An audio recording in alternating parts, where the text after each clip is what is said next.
Bienvenue à l'Institut des Libertés Médias. C'est une émission de plus, on finit par en faire un certain nombre. Là, je reçois M. Pujalon qui a un parcours qui m'intéresse beaucoup parce que son combat, c'est de préserver la ruralité, ce qui est quand même un très très beau combat.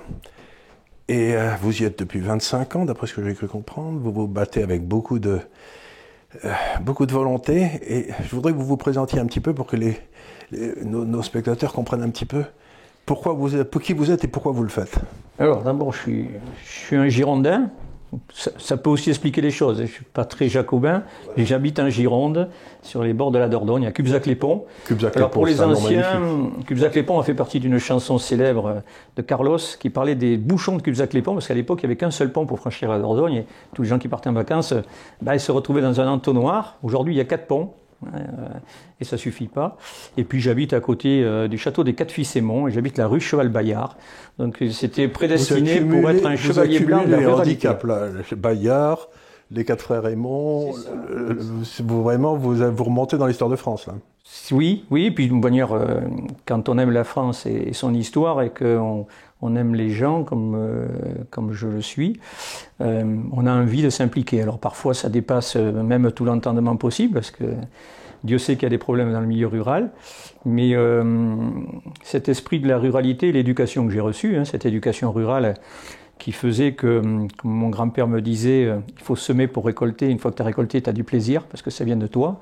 Je crois que toute ma vie, j'ai construit toutes les choses manuellement, ou du moins à la force de mon poignet de mon travail. Alors c'est pas un château, c'est pas Versailles, mais c'est moi qui l'ai fait et j'en suis très heureux. Et c'est à vous. Voilà, c'est la réalisation de soi-même à notre niveau, c'est un satisfecit, c'est se grandir par la valeur travail. Donc la valeur travail du monde rural, ça veut dire quelque chose. Et puis, c'est la vie que j'ai toujours connue, dans cette entraide avec les agriculteurs, les éleveurs, les petits maires ruraux, des gens très sains d'esprit.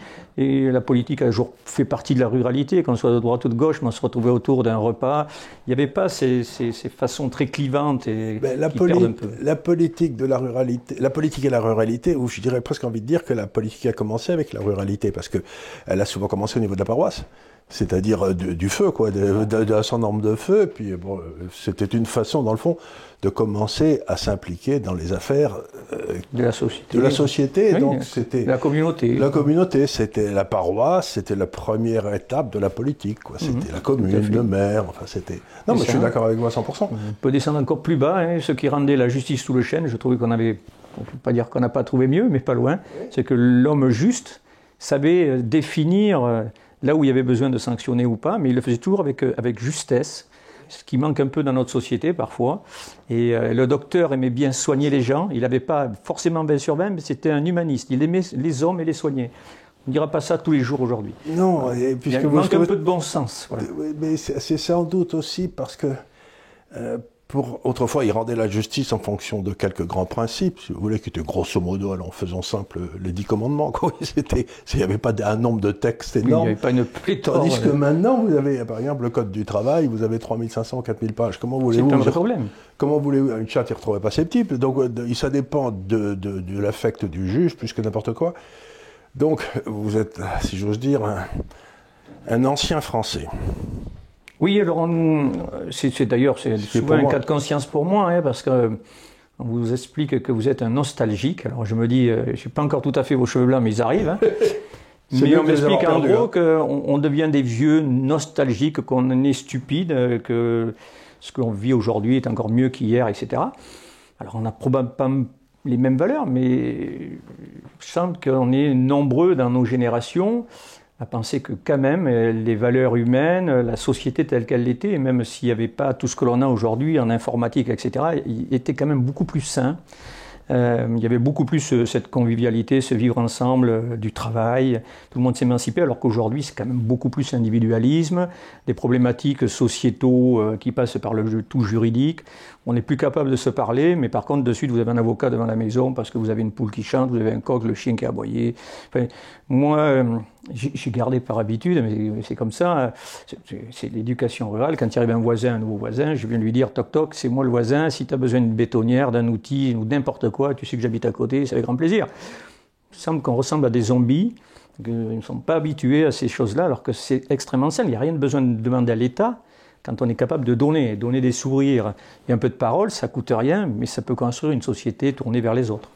Mais tout à fait. Et alors, aujourd'hui, il faut que vous nous parliez un petit peu de ce qui arrive à cette atmosphère, à cette sphère de la ruralité, où vous me dites qu'il se passe des choses quand même inquiétantes. C'est-à-dire où d'abord les gens ne sont pas malheureux, les gens sont pas heureux, il y a l'air d'avoir énormément de problèmes parce que ils souffrent à la fois d'abandon et de non-considération et on les viole, quoi, quelque part. Il y a une vraie fracture sociétale. Une fracture sociétale parce que les ruraux, alors les plus vieilles générations que les miennes, qui ont toujours travaillé, qui gagnent une toute petite retraite, qui sont les oubliés de ces territoires. Hein. Ceux qui sont aujourd'hui des entrepreneurs, j'en rajoute une couche avec le Covid, mais qui n'arrivent plus à joindre les deux bouts et sur qui tous les jours on met une charge de plomb supplémentaire avec des taxes, des contraintes. Des règlements. On nous explique en gros, nous les ruraux, qu'il va falloir laisser nos voitures diesel ou notre chaudière diesel. Un agriculteur qui est au fin fond des Deux-Sèvres ou de l'Ariège, qui a son véhicule diesel qui compte le conserver pendant encore bon longtemps parce qu'il en prend soin, il n'a pas envie de le changer demain, il n'a pas les moyens.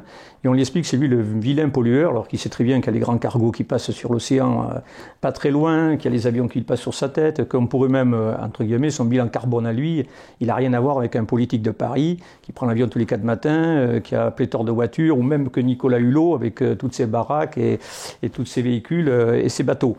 Donc on a l'impression que les ruraux sont des vilains petits canards, qu'on les pénalise tous les jours, qu'on les dépouille de tout. On leur enlève le médecin, les écoles, on enlève tout. J'ai écrit un article il y a quelque temps avec cette histoire de l'augmentation des prix du diesel qui a donné lieu au gilet jaune, la montée des gilets jaunes. J'ai dit qu'il y a une volonté de ramener les gens au servage, c'est-à-dire qu'ils n'avaient pas le droit de bouger, ils étaient attachés à la glèbe, vous savez, puis on les a libérés au XIIe ou au XIIIe siècle. Et maintenant on trouve que dans le fond les ruraux, ils n'ont pas de raison de bouger, quoi. Ils sont très bien là où ils sont, donc donc il y a une espèce de mépris en disant mais pourquoi ces gens-là veulent-ils bouger? Eux, ils prennent l'avion tout le temps, mais ceux-là, il n'y a pas de raison qu'ils bougent, quoi. Si je reprends 2 ou 3 présidents de la République à suivre, il y en a un qui les appelle les sans-dents, l'autre dit laissez-leur leur petit plaisir. Enfin, c'est péjoratif. La clope et le diesel, quoi. C'est ça. Mais on est dans cette vision-là. En dehors du périph', tout ce qui est en bas, c'est des bouseaux. Avant, c'était les pecnos. Et voilà, nous n'avons pas le droit d'exister. Par contre, les impôts, ça, on a la même tranche. Ne vous inquiétez pas, pour payer, on paye. Mais on n'a pas droit à notre carré de bonheur. Et alors maintenant, il rajoute une couche, parce que comme on n'a pas assez avec l'État et la société formatée qui nous arrive des hauts fonctionnaires parisiens, on nous met maintenant les antispécistes, les végas, donc qui viennent nous expliquer que l'élevage c'est pas bien, manger de la viande c'est pas bien, chasser c'est pas bien, pêcher c'est pas bien. Il reste quoi? Il nous reste quoi pour vivre dans la ruralité? Alors en plus, il arrive quelques néo-ruraux qui nous disent les poules ça chante, les cigales ça chante, les grenouilles ça chante, il faut interdire tout ça. C'est quand même colossal. Il y a des procès pour interdire les cigales? Oui, enfin, procès pour les cigales, non, mais il y a des demandes qui ont été faites à des maires ruraux. Les cigales chantent trop, il faudrait les interdire, ou du moins mettre un peu d'insecticide, ça serait bien, parce qu'ils votent tous écolos à Paris, mais quand ils arrivent sur le terrain, il faut enlever les chants. Donc ils arrivent, les grenouilles chantent, là, le tribunal a statué, donc il faut reboucher la mare. Le type il est arrivé après, il se plaint du chant des grenouilles, parce que ça chante trop fort. Donc plusieurs tribunaux pour arriver à faire boucher la mare, une autre dame. Mais je crois qu'il fallait protéger les espèces. Ah mais là il n'y a plus de biodiversité. Vous avez bien compris qu'à la limite faut peut-être payer même suffisamment de gens pour venir chercher la biodiversité qu'il y a dans la mare, la sauver et boucher. Il faut faire des espèces de parcs où il y aura de la biodiversité. Oui, les grands parcs à la Yellowstone, comme aux États-Unis, pour faire venir quelques touristes. Mais par contre, quand on a une mare qui est là depuis toujours, donc là il faut la boucher. Et de l'autre côté, vous avez des gens qui travaillent à la région ou dans les conseils départementaux pour dire qu'il faut créer des hotspots de biodiversité. Donc on remet de l'argent public et on va créer des réserves. Donc ils vont rouvrir une mare à côté. Ailleurs, voilà. Ça paraît parfait. Non, mais on en est là aujourd'hui. C'est d'ailleurs ce qui fracture de cette société aujourd'hui, parce que les gens ne comprennent plus rien à la politique qui est menée dans ce pays, mais pour lequel ils ne voient que des chapes de plomb qui leur arrivent dessus, des interdits. La liberté n'existe plus. Leur manière de vivre n'existe plus. On est en train, alors on ne rajoute pas avec le Covid, mais les rassemblements festifs, tout ce qui faisait la vie à la campagne au travers de ces traditions, de ces fêtes locales, etc. Aujourd'hui, vous avez bien vu qu'il n'y a plus rien, quoi. Restez enfermés chez vous, ne bougez plus, ne mangez plus, on va vous donner de la viande de synthèse, des pilules, et puis c'est fini, quoi. Mais toute cette industrie de l'élevage que l'on a en France, les fromages, la viande, etc., les brebis, enfin, c'est quand même des emplois non délocalisables, c'est quand même la carte postale de la France, c'est celle de toujours. Et les touristes qui viennent chez nous viennent manger un peu de rosso grati, viennent prendre un peu de vin. On dirait que tout ça c'est agommé sous l'égide de grands financiers du monde qui payent les associations comme L214 et consorts pour venir mettre à mal cette vision de la société, cette tradition que l'on a, cette gastronomie que l'on veut faire perdurer. Donc aujourd'hui, ils sont tous attaqués. Vidéo après vidéo, on est en train de montrer les gens sous leur angle le pire, même avec quitte à faire du montage. Et laissez-moi poser une petite question. J'imagine que dans la campagne, on commence à avoir un problème démographique, parce que les jeunes, ils doivent se dire, mais qu'est-ce que je fais à rester dans ce monde de fous? Non, ils s'en vont, non? Mais vous ne pouvez plus avoir une politique de développement d'une commune rurale si vous n'avez plus d'écoles, si vous n'avez plus d'hôpitaux, si vous n'avez plus de médecins, si vous n'avez plus rien. Même du transport en commun, il n'y en a pas. On est en train d'essayer de faire remettre quelques trains régionaux parce qu'aujourd'hui, les gens, c'est soit le choix les grandes villes, tout est concentré dans la métropolisation, ce qui est une ânerie. Nous, on plaide plutôt pour développer des petites villes moyennes, pour irriguer le territoire et diminuer le temps de trajet. Mais si le Covid nous a appris quelque chose, c'est la fin de la mégalopole. Bien sûr. C'est-à-dire que ce truc-là, on se rend compte que c'est une abomination, la mégalopole. Or qu'aujourd'hui, le Grand Paris, c'est 100% du PIB de la France. Et on va créer d'un côté de Paris les emplois, de l'autre côté les cités dortoirs. Et donc il faut développer les réseaux entre-dedans pour multiplier le transport en commun. Enfin, c'est de la folie, quoi. Mais ça, c'est le propre de tous les politiques. Vous pouvez descendre même au niveau presque de la campagne. Il faut toujours qu'on soit le plus fort et le plus grand et le plus gros, parce que derrière, vous avez les finances, vous avez le pouvoir. Tant qu'on n'aura pas une approche sociétale partagée pour l'intérêt commun, on aura toujours cette travers qui consiste à monopoliser le pouvoir pour en tirer des bénéfices personnels. Voilà. Mais il faudrait peut-être la grandeur des hommes se perd aujourd'hui. Il faut un peu comme les Suisses, c'est-à-dire venir tout le monde vote. Parce que comme ça, personne ne capture le pouvoir, quoi. Le vote doit être obligatoire et avec la reconnaissance du vote blanc, à mon sens.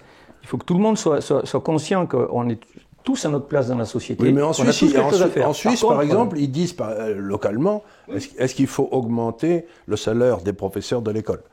Et les Suisses, en général, ils votent là-dessus. Donc, si vous voulez, c'est pas une administration qui décide d'augmenter les... Et donc, ce qu'il faut, c'est... Ce que vous êtes en train de décrire, c'est un monde où tout le monde essaye d'aspirer le pouvoir au niveau où il est, et pour empêcher les autres d'en avoir. Quoi. Mais il vaut peut-être mieux, comme le seul souverain, c'est le peuple, il vaut peut-être mieux que le pouvoir reste au peuple et qu'il vote le plus souvent possible, à la place d'avoir plus de politiciens. Plus il est en proximité, mieux c'est. Voilà, exactement. C'est la vieille doctrine de l'Église catholique. C'est la souveraineté. On a fait tout pour l'éliminer. Oui, c'est la subsidiarité, c'est Dieu comme les rues. Quoi. On est bien d'accord. On est bien d'accord. Il faut ramener les problèmes au niveau où ils doivent être traités, quoi. Au plus près. Au plus près du terrain. C'est comme ça qu'on réglera tous les problèmes, la plupart. Mais encore une fois de plus, c'est pas le cas aujourd'hui. Et au contraire, c'est en train d'empirer, parce que chaque groupuscule est en train de voir... Mais cette histoire du Covid, ça va nous faire une nouvelle couche de règlement incroyable. Vous savez de réglementation, ce qui est le plus horrible, c'est de voir des gens qui légifèrent ou qui proposent des lois dont ils n'ont jamais approché la problématique une seule fois de leur vie. Ils ne font des projets de loi que sur les on-dit. Tout ce qui est en train de se faire aujourd'hui à travers le RIP ou la nouvelle proposition de loi du groupe EDS, les dissidents de LREM, qui consiste à dire on va arrêter les animaux de cirque, les vivariums, on va arrêter l'élevage.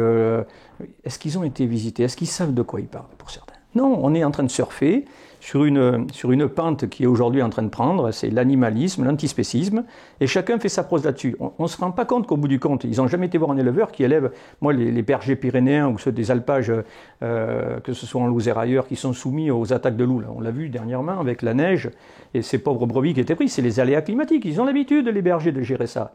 Par contre, ce qu'ils ne savent pas gérer, c'est quand il y a 100 loups autour, ou 2 ou 3 groupes de loups qui viennent attaquer leurs brebis. Alors évidemment, on peut toujours se pencher en disant « Ah ben oui, vous avez vu le lapin dans la cage », mais par contre, personne n'est allé voir une brebis quand elle a été égorgée par un loup, et qu'il y en a 15 ou 16 derrière qui sont en souffrance incroyable, que l'agneau est sorti de la panse parce qu'ils ont juste tiré sur la peau, ils l'ont fait tomber, lui il est mort, elle va crever, qu'il faut attendre que les services de l'office passent dans 2 ou 3 heures pour venir abréger la souffrance de la brebis parce que c'est la loi. Et là, il n'y a pas de problème. On est devant une montée de mensonges, d'agression vis-à-vis du monde rural qui a toujours vécu avec les animaux, qu'on le veuille ou non. Enfin, il y a des animaux, c'est pas Walt Disney, c'est pas Bambi, il y a des prédateurs, il y a des prédatés, etc. Et l'homme est un humain au milieu de tout ça, qui gère ses élevages, qui n'est pas là pour faire de la souffrance animale. Les lois étaient très bien faites là-dessus. Vous savez, depuis toujours, la maltraitance animale, si vous attachez un chien par une chaîne ou l'empêchez de respirer, etc., vous êtes condamné. Enfin, la politique des hommes est suffisamment intelligente pour pouvoir mettre en place la limite acceptable. Mais aujourd'hui, il n'y a plus rien, quoi. Je veux dire, un élu qui met un coup de pied à un rat se retrouve devant les tribunaux. Qui a décidé de quoi? C'est une poignée d'individus qui se disent écolos, qui revendiquent du droit des animaux. C'est eux qui sont les dieux suprêmes qui décident de quel animal doit vivre et pas celui qui doit mourir. Est-ce que le renard doit vivre et pas le mulot? Mais enfin, ils ont une vision totalement ubuesque de la nature, totalement ubuesque. Mais elle est porteuse, parce que les gens qui vivent à 80% en ville ne connaissent plus la campagne.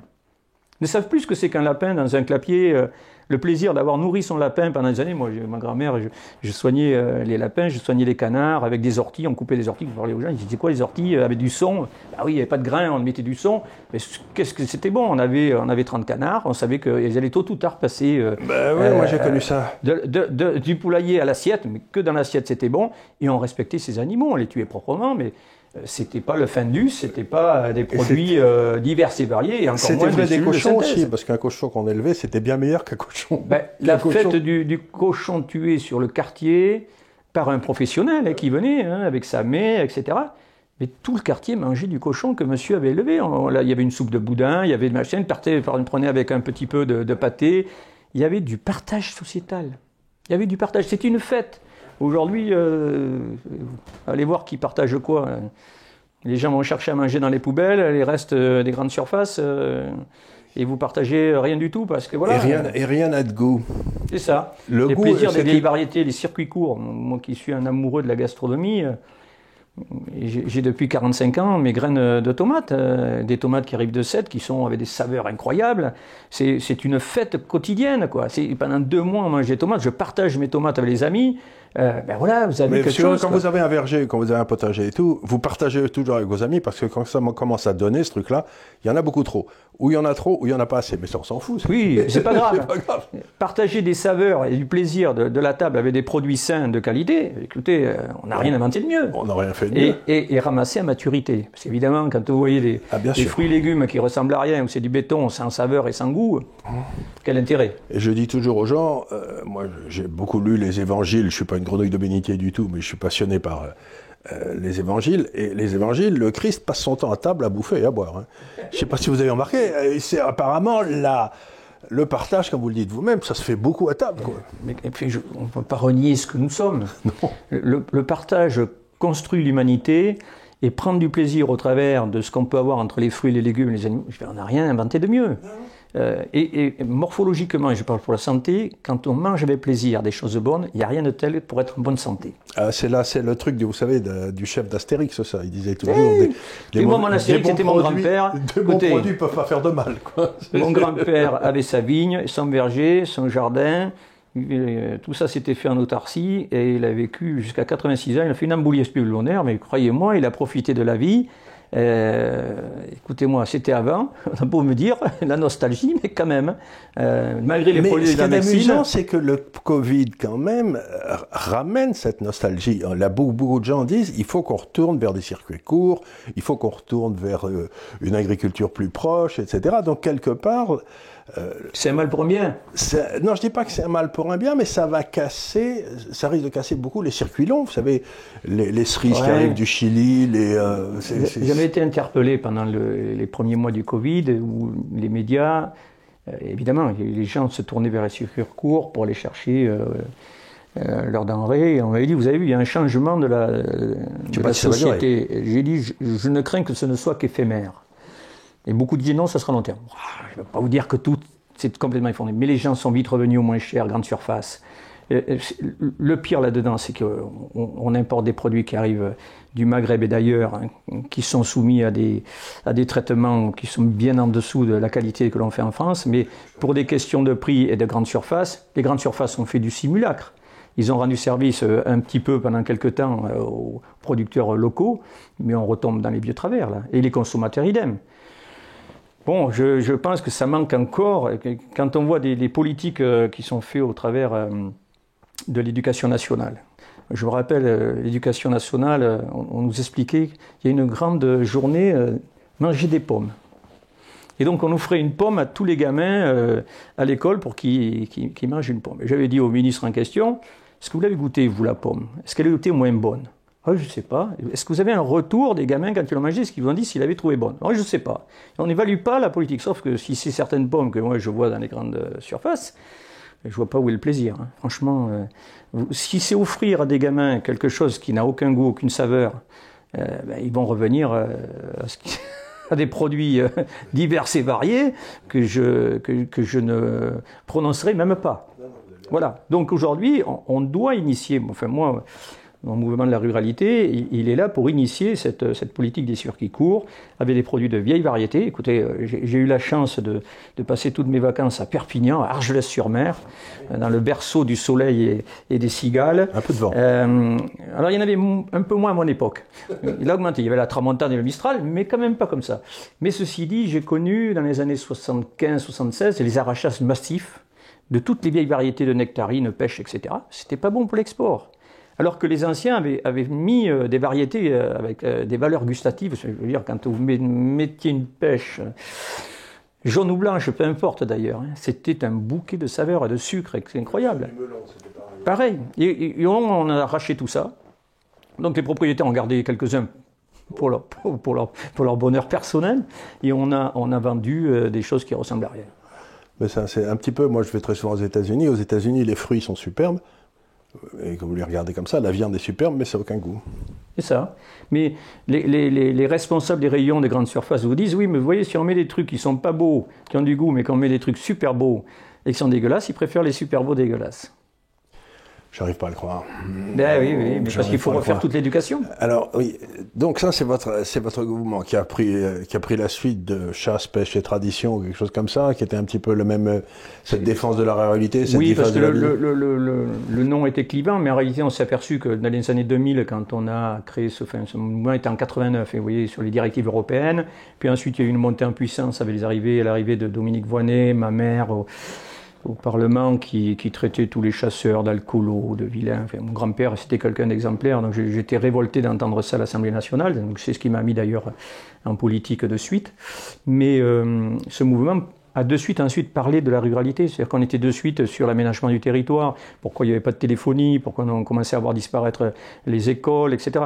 Moi je me rappelle les premières années sur les européennes, on parlait du dumping social. On était les premiers à dénoncer qu'on pouvait acheter des produits en Espagne, de l'autre côté des Pyrénées, et que les éleveurs du Languedoc-Roussillon n'avaient pas accès aux mêmes choses, et par contre ils étaient concurrencés par ces produits. Et on nous prenait pour des... pas tous les noms qu'on nous a mis, quoi, pour pouvoir, 15 ans après, tous les politiques reprendre exactement les mêmes termes que l'on disait. Peut-être aussi parce qu'ils étaient en décalage total avec les territoires, quoi. Et alors, dans ce monde rural, vous me dites qu'aujourd'hui, il y a une énorme attaque qui est faite par les problèmes des éoliennes, de ces trucs-là, etc., où on abîme beaucoup. Et vous avez appris aujourd'hui quelque chose que je ne savais pas, c'est-à-dire que les éoliennes auraient un effet profond sur le bétail. C'est probablement, après le sang contaminé et l'amiante, et je l'ai dit aux industriels, c'est probablement le prochain scandale d'État. Celui des champs électromagnétiques, qui va être lié à Enedis et puis tous les champs éoliens. Et pour la simple et bonne raison, ce qu'il faut comprendre aujourd'hui, c'est que malheureusement, les éleveurs laitiers sont les premières victimes, avec quelques personnes qui habitent dans ces secteurs-là. On a aujourd'hui recensé entre 1500, 2000 vaches de mortes, des centaines de veaux atrophiés qui meurent nés, des gens malades. C'est impressionnant de voir des bêtes de 750 kg qui l'après-midi se portent bien, le lendemain matin sont raides tétanisées, quand on les ouvre, toutes les viscères sont explosées. C'est colossal à voir, de voir cette puissance que peut avoir cette problématique-là sur des animaux dans leur territoire. Et devant le non-dit de tout le monde. Alors on fait des GPSE, on met des gens autour, hein, pour remuer un peu, pour dire à l'agriculteur, vous inquiétez pas, on s'occupe de vous. Sauf de ces émanations-là, il ne sort absolument rien, parce qu'on ne veut pas chercher où est le problème. Si ce n'est que l'État commence à bien savoir que les câbles enterrés ne sont pas suffisamment blindés, qu'il y a des champs électromagnétiques qui sortent, que ça se met dans des failles avec l'eau, que ça porte tout ça, les vaches ne boivent plus, moitié moins, elles ne produisent plus et elles finissent par mourir parce que les sabots sont sur le sol, il y a des réactions, on a des analyses, nous on a lancé des analyses avec des laboratoires. Les animaux, comme les humains, sont chargés contaminés aux terres rares, des éléments probablement d'aimants, comme le supradiodime, le déodyme, etc. Il y a certains animaux qui ont jusqu'à 17 terres rares dans leur poil, quoi. Donc ça veut dire qu'ils ont consommé ces terres rares, ils les ont dans le sang. Et on peut supposer qu'avec les champs électromagnétiques, ça crée ces problèmes sur l'animal qui fait qu'une bête de 700 kg va mourir du jour au lendemain. Le pire là-dedans, c'est qu'on maltraite ces éleveurs. On leur dit qu'ils pratiquent la maltraitance animale, que ça vient d'eux. On leur fait faire des analyses sur l'alimentation de leurs vaches, sur l'électricité de leur ferme. On les ruine, on les maltraite et ensuite on les vire ou on les exproprie ou on les condamne. C'est absolument scandaleux ce qui se passe aujourd'hui dans le monde de l'élevage et même au-delà, puisque... Et les organisations paysannes ne disent rien ? Les syndicats agricoles sont extrêmement muets sur le sujet. Et pourquoi ? Ce qui est scandaleux, parce que moi, la plupart des éleveurs que je rencontre me disent « Ne me parlez plus des syndicats agricoles ». Il y a un mutisme complet là-dessus, alors que ces gens-là sont ruinés. Mais il faut voir la situation morale de ces gens-là. Leur couple, parfois, ils laissent des plumes. Et eux, il leur reste que la corne. Hein. Donc on a fait beaucoup de bruit autour, mais aujourd'hui, il y a une vraie alerte sociétale sur ce sujet-là. Il semble que le lait en France ne soit plus dans les normes par rapport à ce problème. Les scientifiques parlent d'un problème émergent, pour ne pas dire le terme exact, hein, parce qu'ils mettent les précautions pour ne pas se faire étamer, mais il y a un vrai problème aujourd'hui. Le lait ne serait plus de bonne qualité en France par rapport à ces champs électromagnétiques, à cette puissance qui est là autour dans ces territoires, par les éoliennes. Alors c'est multifactoriel, vous avez les infrasons, vous avez les champs électromagnétiques, donc vous avez tout un cocktail qui fait que ces éleveurs, qui sont des gens qui ont 40, 50 ans d'élevage derrière eux, le bon sens paysan, ça veut dire quelque chose, qui du jour au lendemain, parce qu'ils ont pris des éoliennes sur leur terrain, de bonne foi, parce que l'éolien leur a dit que c'était propre, c'était vert, ça fonctionne avec du vent, et ça leur fait et ça leur donnait un peu d'argent. Dont ils ont besoin. Ils se retrouvent à perdre 50% de production dès qu'il y a le démarrage, des mortalités, des problèmes d'insomnie, leurs femmes se portent mal, des symptômes incroyables. Est-ce que vous avez des dossiers là-dessus Bien sûr, bien sûr. Mais là, est-ce que vous pourriez pas venir les présenter un jour chez nous, parce que c'est... Ah non, mais je ferai mieux. Je vais vous amener deux ou trois éleveurs qui ont pris des avocats. Là, aujourd'hui, on avait le cabinet Laforgue qui a travaillé sur les pesticides. La complexité aujourd'hui dans notre pays, comme dans de nombreux sujets, c'est d'avoir des scientifiques qui puissent poser le problème, qui publient de manière officielle les diagnostics. Le problème, c'est que vous avez toujours quelqu'un de suffisamment fortuné. Vous comprenez bien qu'aujourd'hui, dans l'éolien, vu les masses d'argent, on est sur 100 milliards en France. L'éolien, c'est 100 milliards. C'est plus que le nucléaire. Ben, on achète un comité scientifique qui va publier le contraire. Aujourd'hui, vous avez des publications qui arrivent du nord de l'Europe pour vous dire que tout va très bien, Madame la Marquise. Vous pouvez dormir sous des éoliennes, mais qu'ils y aillent, les juges, dormir et vivre sous une éolienne pendant 1-2 ans. Et puis qu'ils aillent dormir avec les leveurs et qu'ils leur mettent les vaches devant et qu'ils voient la mortalité. C'est facile de gérer depuis un bureau dans un tribunal avec un avocat adverse qui arrive avec des éléments contradictoires et qui dit « Non, monsieur, il n'y a pas de problème, ce monsieur est un menteur, il n'y a rien du tout. » Attendez, moi j'y vais. Alors, je vais vous les présenter, vous allez voir l'état psychologique de ces gens-là. Ils ne savent plus. Encore une fois, on retrouve la même chose qu'on trouve partout en France. On a fait des émissions déjà, mais c'est-à-dire qu'il y a des gens qui, à l'échelle locale, souffrent de façon épouvantable, et que les corps intermédiaires qui servaient autrefois à faire passer vers le sommet ces souffrances et comment on les traite et tout, ne sont plus là ou s'en contrefoutent. Je dirais même qu'ils sont là, mais on leur donne les ordres d'étouffer le problème. Donc vous avez, moi j'ai écrit au préfet, j'ai écrit au ministre, je vais réécrire à Mme Pompili, je suis à la tête d'un petit mouvement politique, j'ai pas pléthore de salariés, et les problèmes se multiplient tellement qu'à un moment donné ça dépasse même tout l'entendement et je me demande si je peux répondre à toutes ces problématiques. Mais aujourd'hui, quand vous écrivez à un préfet qui vous répond, entre guillemets, regardez quand même, parce que ce sont des éléments à charge, mais on voit bien qu'ils font tout pour étouffer l'affaire. Moi, j'ai des éleveurs avec le problème des 4 seigneurs à nausée. C'est l'exemple type qui dérange beaucoup les industriels parce que ça fait trop de bruit. mais on lui a proposé, de l'indemniser, de le faire partir, en demandant à l'exploitant de l'éolienne de payer, mais lui, il ne voulait pas parce que ça ferait jurisprudence, et donc d'autres éleveurs pourraient demander, donc voilà, on annule, maintenant on va faire arrêter, on va revendre le parc, on va arrêter l'alimentation, et on va faire tourner ces éoliennes pour faire de l'hydrogène. Mais le pauvre type, lui, ça fait 7 ans qu'il a tout perdu, quoi. Il a perdu des milliers d'euros, il a perdu sa production, il a des problèmes de santé, il ne dort plus. C'était pas son boulot à lui. Son boulot, c'était pas d'aller sur les plateaux télé pour dire j'ai un problème, d'aller se déplacer voir des associations dans toute la France pour dire écoutez, voilà ce que je vis. C'est quand même incroyable, quoi. Et même pas ces syndicats pour le défendre. Ne lui demandez pas, il viendra ici, il va vous dire. Ne me demandez plus, ne me parlez plus d'un syndicat agricole.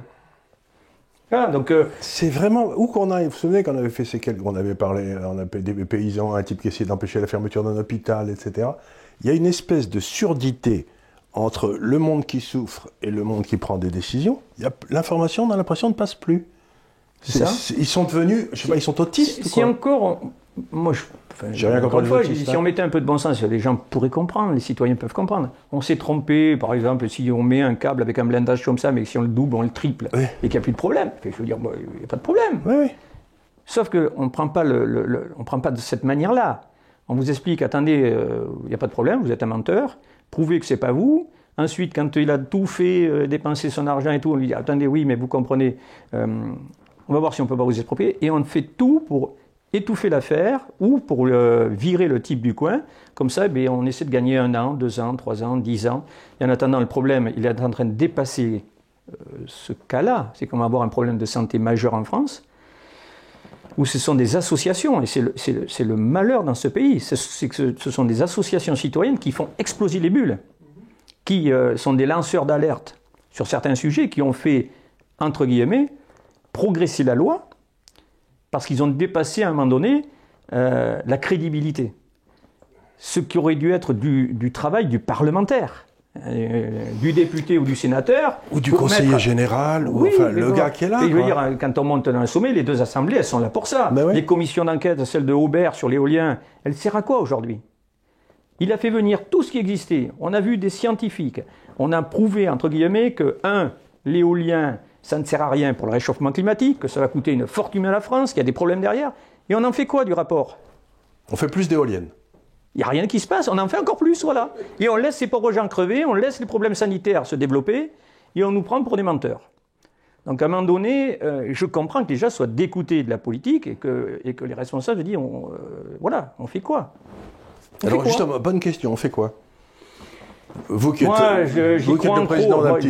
Moi, ça dépasse mes capacités. Enfin, je veux dire, moi, si je n'ai pas le soutien de tous les pendants de la ruralité, je n'arriverai pas aujourd'hui à répondre à toutes les attaques que ce monde rural est en train de subir. Le problème, c'est qu'aujourd'hui, on parle des syndicats. Les syndicats sont achetés au pouvoir en place, quels qu'ils soient.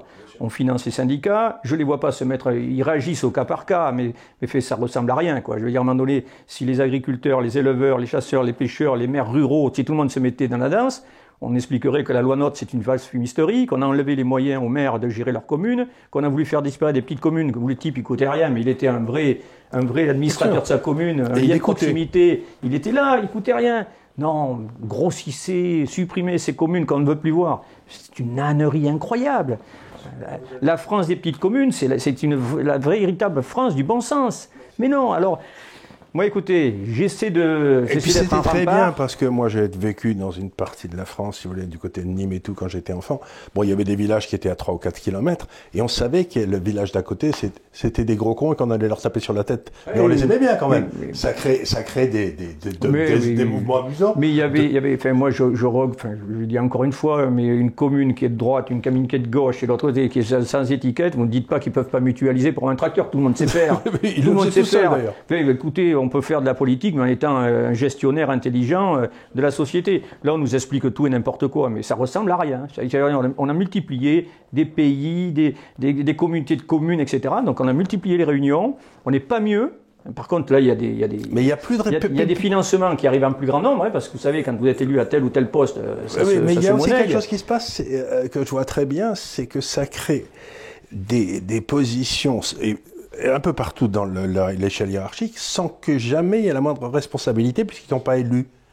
On ne peut pas les virer. Oui, mais même donc, vous avez les syndicats de communes. Ça, c'est des élections internes. Vous avez la Comcom, voilà, tout ce qui est après le fait que vous êtes élu au municipal, vous allez créer des commissions au niveau du canton, et puis vous allez réfléchir. On multiplie les réunions.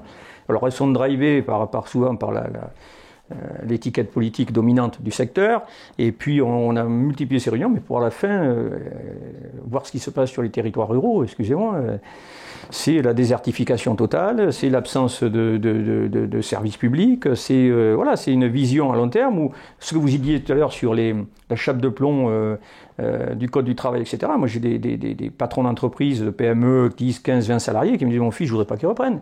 Je suis à la merci d'être traité devant le tribunal pour faute, parce que je suis incapable aujourd'hui, moi qui cherche du boulot partout pour faire vivre mes salariés, d'être à la page de tout ce qui est en train de se modifier et que je serai forcément en dehors du cadre, et puis à un moment donné, on va m'en mettre une. Quoi. Oui. Mais on revient à la vieille phrase de Pompidou, mais cessez d'emmerder les Français. Quoi. Il y a un moment où il va falloir qu'ils arrêtent ce délire de réglementation. Quoi. Mais les psys vont avoir du travail. Hein. La sortie du Covid est déjà qu'ils nous ont mis un pet sur le moral, mais là, les gens, ça ne veut plus. Enfin, aujourd'hui, je pense que c'est la sinistre, même pour les jeunes, parce que l'avenir des jeunes aujourd'hui, je ne sais pas ce qu'on leur propose, quoi. Je ne sais pas ce qu'on leur propose comme idéal de vie dans une société qui n'a pas de vision, qui ne sait pas construire un idéal commun, une voie commune pour développer ce pays. Ceux qui veulent bosser ou qui ont un peu suivi, leur seul recours c'est de partir au Canada ou aux États-Unis parce qu'ici... je peux vous dire, moi, j'ai vécu 10 ans à Hong Kong. Hein. Avant ça, j'avais vécu à Londres. Mais à Hong Kong, c'était pas difficile. Quand je suis arrivé, il y avait 5000 Français. Quand je suis parti, il y en avait 25 000. C'est-à-dire plus de Français que d'Anglais à Hong Kong aujourd'hui. Et tous, c'était des gars qui voulaient entreprendre. Parce que Hong Kong, c'est un peu... Il n'y a rien. Il n'y a pas de système social et tout. C'est marche ou crève, si j'ose dire. Oui. Mais eux, ils étaient tous prêts à marcher. Mais on les emmerdait pas quand ils essayaient de marcher. Vous voyez ce que je veux dire? C'est-à-dire qu'ils se développaient et tout. Et donc, vous avez 25 000 Français aujourd'hui à Hong Kong. Mais ils devraient être en France, ces gars-là. Mais bien sûr. Ils devraient travailler en France. Ils devraient lancer le truc en France. De toute manière, rien n'est fait pour l'accompagnement, malgré tout ce qu'on nous a répété depuis plusieurs années, rien n'est fait pour encourager les jeunes à entreprendre. C'est incroyable, c'est la croix et la bannière. J'ai vu ma fille qui a créé une entreprise à un moment donné, mais c'est à vous dégoûter, parce que quand vous créez une entreprise, vous vous dépassez. Vous n'êtes plus dans les 8 heures, vous faites 10, 12 heures, parce que c'est pour vous, parce que c'est enrichissant. Mais quand on vous met des barrières en permanence, Et quand on vous demande de l'argent que vous n'avez pas gagné encore. Non, mais c'est de la folie. Moi, j'ai créé cette entreprise il y a à peu près 5-6 ans en France. Je n'avais pas créé l'entreprise que déjà, je recevais des papiers de la Sécu, de je sais pas quoi, me demandant du fric, alors que je n'avais pas trouvé le premier client. Regardez les TPE aujourd'hui, hein, avec le Covid, on les empêche de travailler, mais on leur dit les charges, il va falloir les payer. Donc vous faites un crédit à l'État, mais après il faudra payer les charges. Et je ne travaille pas, vous m'empêchez de travailler. Les types, ça les flingue moralement, quoi. Je ne pourrai jamais payer. C'est quand même incroyable.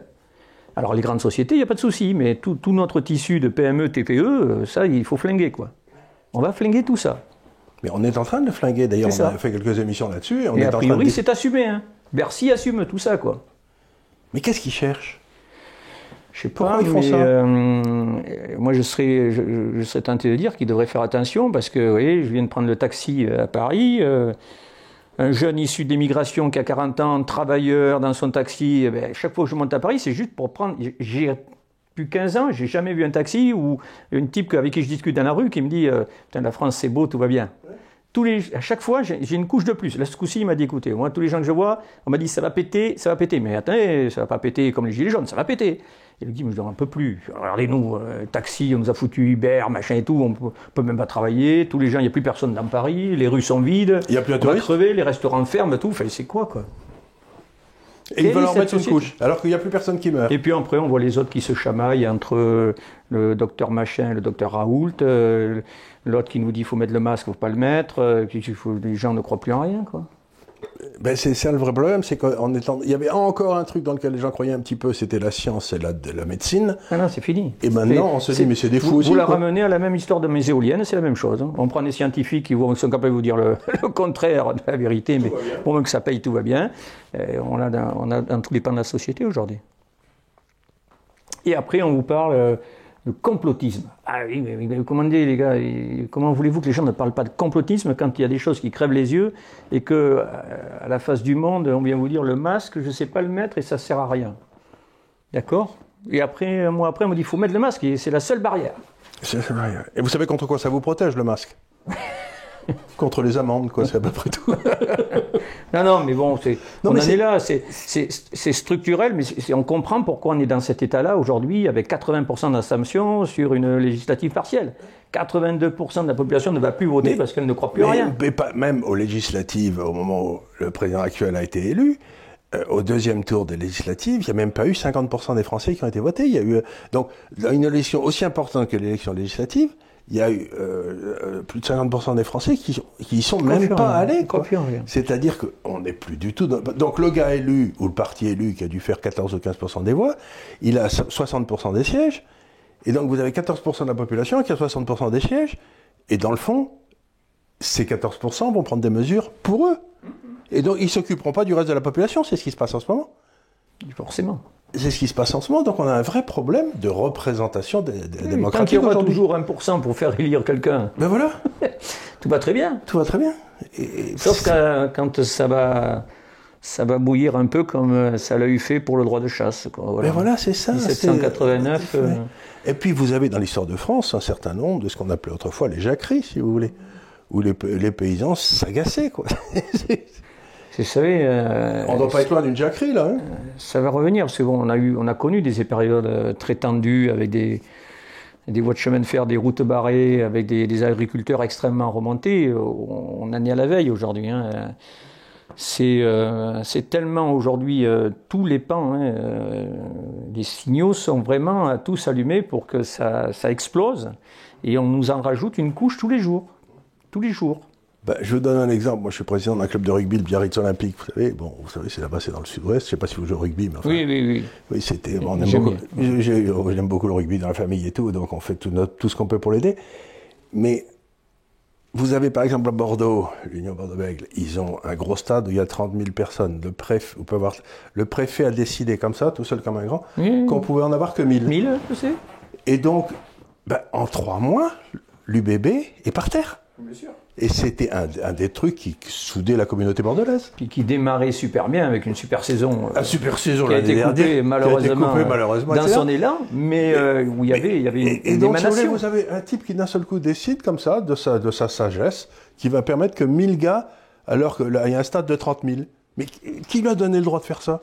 Et qui lui a donné le droit de foutre en l'air UBB? Parce que du coup, il perd 300 000 euros par week-end. Ouais.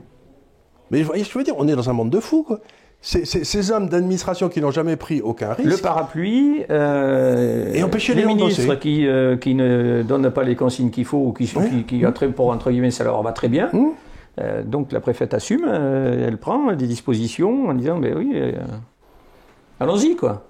Mais il y a un moment, il faut que les décisions locales soient prises à l'échelle locale, quoi. C'est une histoire de fou. Donc, parce que ça arrive à l'UBB, si vous voulez, qui est quand même une grosse organisation et qui est bien gérée et tout. Mais je pense à tous les petits entrepreneurs, les gars qui font des mariages, Mais c'est grave. Ils doivent tous douiller comme des fous, quoi. Et est-ce que vous croyez que les gens qui ont les boîtes de nuit? Les boîtes de nuit. Les stations-service. Je comprends leur colère. Pendant un temps, eux, ils ne pouvaient pas travailler. Dans les bars, ils avaient organisé les boîtes de nuit jusqu'à 1h du matin où tout le monde dansait, faisait la fête. Et eux, on les empêchait. Alors, ils avaient 25 salariés, parce qu'il y a des boîtes de nuit où c'est quand même 25-30 salariés entre le monde du service sécurité, etc. Et ils se disent, mais c'est quoi là, l'histoire? Mais on dirait que c'est enfin, on réagit. Il n'y a rien de fondé, il n'y a rien d'assuré. Je crois que les gens qui nous gouvernent ne comprennent pas la complexité de la société. C'est-à-dire que si on arrête ça, ça va arrêter toute une série de trucs. Et puis encore une fois, la décision doit être juste. Parce que si vous prenez des décisions et que vous n'avez pas regardé tout au large, si vous ne créez pas d'injustice autour, forcément. Et puis les gens ne comprennent pas. Aujourd'hui, en France, on est quasiment, depuis 2 mois, à un nombre historique de morts le plus bas. Ouais, il est à peu près certain qu'on sera peut-être pas... il y aura peut-être là où c'est catastrophique, ou alors il faut lui couper la tête, mais quand le professeur Raoult dit la chloroquine, tous les antipaludéens, et on regarde l'Afrique, on regarde Cuba, on regarde tous les pays qui s'en servent, il y a très peu de mortalité. Ouais. Donc autrement dit, si on prend la décision de traiter en amont pour faire baisser la charge virale, il n'y a pas de souci ici, donc il faut continuer à vivre.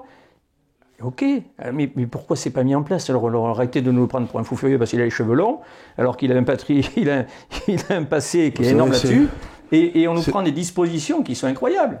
Et on a interdit l'hydrochloroquine, mais c'est une histoire de fou. Et puis on vous sort tout un chapeau en disant extrêmement mortel pour les cas cardiaques, etc. Moi j'ai des gamins qui sont à l'armée, depuis qu'ils sont rentrés à l'armée, ils ont pris des tonnes de chloroquine, ils n'ont jamais été malades. L'armée française en prend en quantité, elle se fait d'ailleurs livrer de Chine quand il y a besoin pour en avoir pour elle. Donc bon, est-ce que c'est raisonnable quoi? Je veux dire, qui est bien censé... Ils n'ont rien fermé en Suède, ils ont dit aux vieux restez chez vous, faites gaffe, et maintenant ils ont moins de morts que nous, la population est plus ou moins... vacciné naturellement, et donc bon, alors écoutez, on ne s'en remettra pas. Moi, modestement, je vais encore appeler le 8 octobre, j'appelle à l'appel du 8 octobre, c'est pas l'appel du 8 octobre. J'ai prévenu tous les parlementaires qu'il fallait qu'ils soient présents à l'Assemblée nationale lors du vote de la loi concernant la relation aux animaux, qui est une prolongation du RIP, mais plus largement, j'appelle les gens qui veulent aujourd'hui reprendre leur territoire en main, que ce soit les éleveurs, les agriculteurs, les chasseurs, les pêcheurs, les maires ruraux, tous les gens de bonne volonté. Encore une fois de plus, moi je ne suis pas quelqu'un de clivant, il faut avoir un corpus commun. Bien sûr. L'intérêt commun de ce qui est notre idéal de vie, dire ça suffit ce qui se passe sur les territoires, il y en a marre, ça suffit. Arrêtez de nous dépouiller, ça suffit de nous expliquer que la voiture diesel c'est une saleté qu'il faut nous la sortir et tout. On veut vivre sur nos territoires, on veut bien payer des impôts, donc il faut que ça rentre plein pot et qu'on reprenne le chemin de la politique propre, au terme que moi je l'ai toujours plaidé, sincérité, loyauté, exemplarité, probité, voilà des choses qui... Et localité, si j'ose dire, oui, qu'on vienne du territoire, qu'on ne soit pas détaché de Paris. Proximité, avec, voilà. Avec des gens qui vous voyez, j'ai un collègue qui rentre chez moi à mon parti et qui était un maire d'une commune, et il me dit, écoute Eddy, alors je vais essayer d'appeler, j'ai quelqu'un en place à Bercy, je veux savoir si c'est vrai. Il me dit, tu vois, toutes les administrations, toutes les communes, pour payer, il faut qu'on remplisse des bons. Les bons pour payer, c'est un bon, alors il y a des roses, il y a des bleus, il y a des jaunes, je ne sais pas toutes les couleurs. Tous ces bons des collectivités territoriales, départements, régions, ça monte à Bercy. Et il paraît qu'à Bercy, il y a 60 000 fonctionnaires qui ne travaillent qu'à ça. J'ai du mal à le croire, mais ça ne m'étonnerait pas. Rédiger les bons, traiter les bons à payer. Tu crois qu'aujourd'hui... On ne pourrait pas informatiser? Les gamins payent avec leur smartphone, et nous, on ne peut pas payer avec une carte, ou pire, même un chèque, je ne sais pas. Et si c'est 60 fonctionnaires, 60 000, on les mettait dans la santé, dans la sécurité, etc. Est-ce qu'il n'y a pas mieux à faire aujourd'hui? Alors, je vais aller... Au cœur de Bercy, voir si c'est vrai. Mais ça ne m'étonnerait pas qu'il y ait encore quelques âneries. Parce qu'il m'expliquait que c'était Bercy, c'était le ministère de la feuille à l'époque. Mais vous savez, ça m'étonnerait qu'à moitié, parce que je me suis fait confirmer. Vous connaissez la comptabilité en partie double. Vous savez, qui a été inventée en Italie au XIIIe siècle et tout. Mais la comptabilité publique est toujours la comptabilité en partie simple, recettes-dépenses, qui date de Philippe le Bel. C'est-à-dire que l'État français n'est pas en comptabilité en partie double. C'est-à-dire qu'on ne peut pas vérifier les dépenses, voir où est passé le pognon et tout. C'est juste un truc, une chatte qui retrouve pas ses petits. Mais il me semble qu'on pourrait essayer de faire passer la comptabilité de l'État français en partie double, quoi, juste pour vérifier un peu les dépenses. C'est ce que dit ce brave Charles Pratt, que je recevais ici il y a quelques jours. Il y a quand même plus de 50 milliards de fraudes qui sont faites à la Sécu, quoi. 50 milliards de fraudes, on pourrait faire de l'argent, on pourrait faire des trucs avec 50 milliards. Faites le calcul aujourd'hui. Au niveau national, ils ont publié les chiffres, le ministère, des mineurs non accompagnés, tout généralisé. Vous multipliez, je crois qu'ils sont en moyenne entre 52 et 60 000 euros par mineur. Faites le chiffre national, vous allez voir. Pour la Gironde, mon département, c'est 270 millions d'euros. 270 millions d'euros, je veux bien. Alors écoutez, plus humaniste que moi, il n'y a pas. J'ai deux références dans la vie, le général de Gaulle et Mère Teresa. Parce qu'il y en a qui ne trichent pas, c'est Mère Teresa, un tablier, une culotte.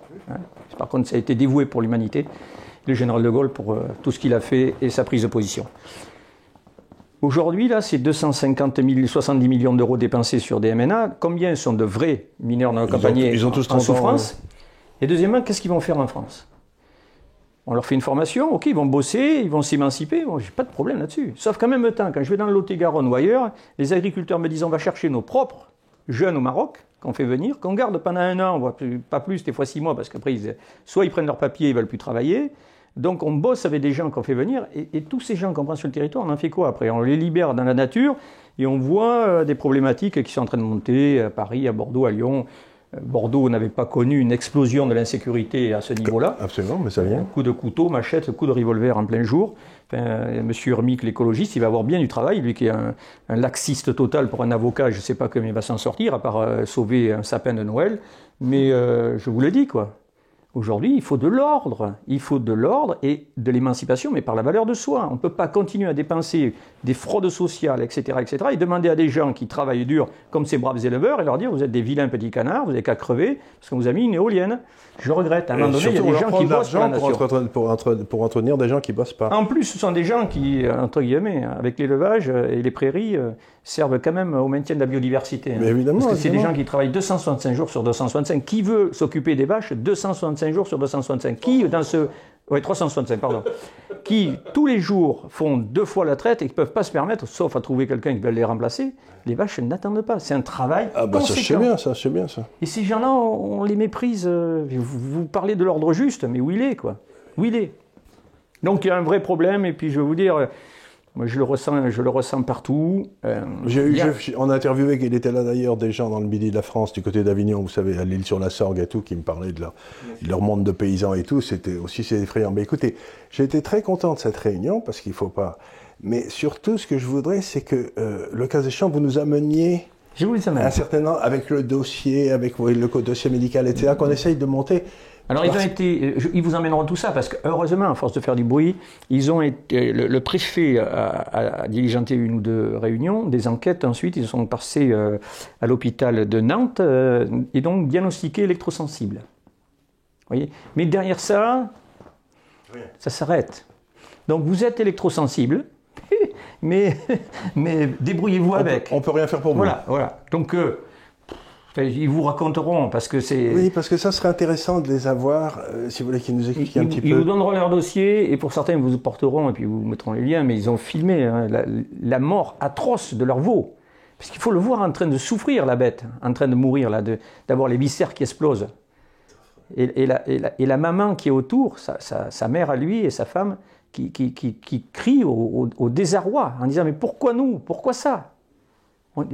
Mais où sont les Brigitte Bardot, les L214, toutes ces associations animalistes? Où sont les Europe Écologie des Verts? J'attends qu'ils viennent là, voir ces gens avec leurs vaches en train de mourir. Ah oui, l'éolien, c'est beau, c'est vert, c'est propre. Non.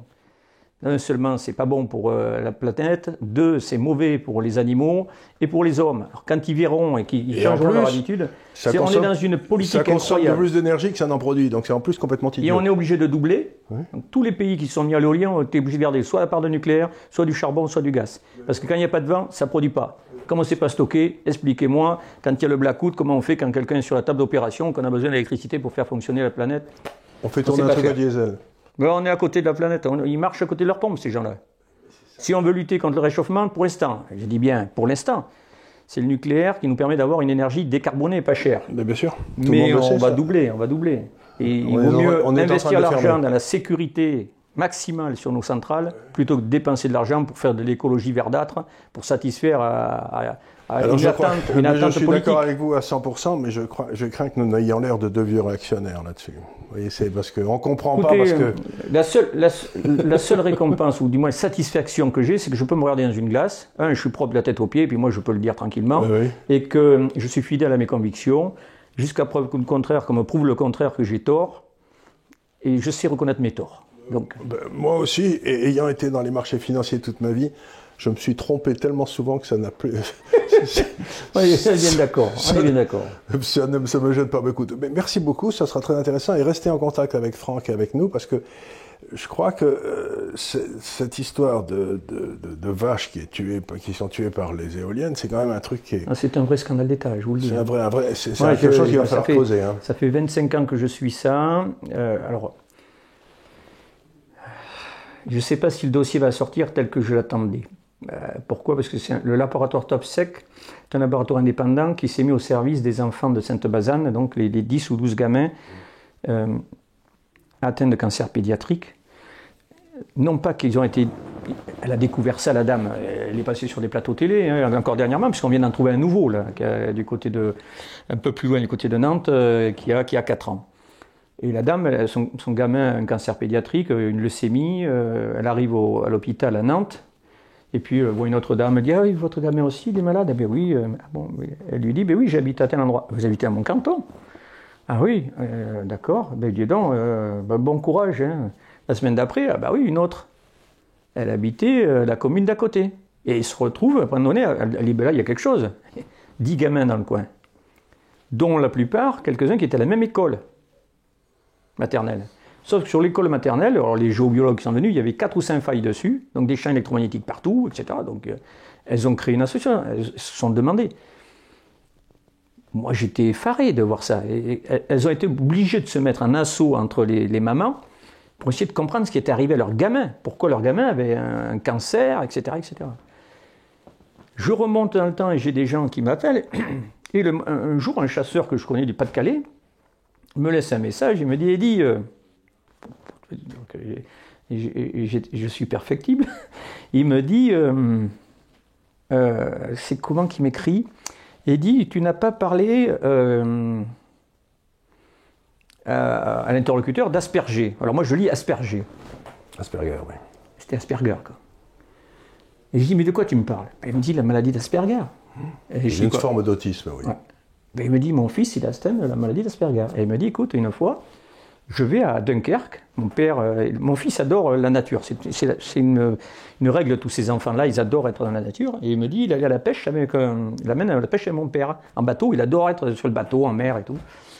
Il lui dit, on arrive au port, et puis là, il me dit, mon fils, il se met en boule comme quand il a ses crises. Il dit à mon père, bon, écoute, il est en crise, on ne peut pas partir, il le ramène. Quelque temps après, il avait loué une installation de chasse au canard dans la baie de Somme. Et ils vont dans cette installation de chasse de nuit, donc ils arrivent le soir, depuis Paris, et là, le gamin lui dit, et en gros, il dit, papa, c'est comme la dernière fois, mais un peu moins fort, mais je ne supporte pas et tout. Et là, il ne comprend pas et il voit en face de la cabane des éoliennes. Et à Dunkerque, il y avait des éoliennes. Et là, il met la relation éolien et son fils qui ne supporte pas qu'il y a des choses qui lui arrivent au cerveau qui le laminent.